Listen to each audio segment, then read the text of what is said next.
आज हामीले परमेश्वरको वचनलाई चाहिँ खानुपर्छ। हेर्छु म तपाईले प्रभुको वचन खानुहुन्छ नि, यदि मैले दामी कुरा भने के भन्छ, जब तपाईको वचनहरू आए ती मैले खाए, ती मलाई के भयो गरे रमाहट र मेरो हृदयलाई आनन्द दिने कुरा भयो। आमेन। मेरो प्रिय, हाम्रो हृदयमा रमाहट र आनन्द दिने कुरा चाहिँ पैसा पनि होइन, गाडी पनि होइन, धन सम्पत्ति पनि होइन, परमेश्वरको वचन हो। हालेलुया।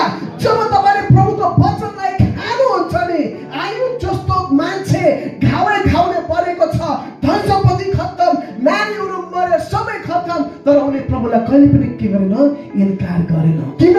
प्रभुको वचन उसको जीवनमा थियो। आमेन। परमेश्वरको वचन जसको हृदयमा छ नि, जेलखानामा भएर पनि प्रभुलाई स्तुति अनि आराधना दिने मान्छे हुन्छ। आमेन। परमेश्वरको वचन जसको जीवनमा हुन्छ, माछाको पेटमा भएर पनि परमेश्वरलाई स्तुति अनि महिमा दिने मान्छे हुन्छ। हालेलुया। परमेश्वरको वचन जसको जीवनमा छ, त्यो सबै रमाहट र आनन्दले उसको हृदय भरिरहेको हुन्छ। हालेलुया।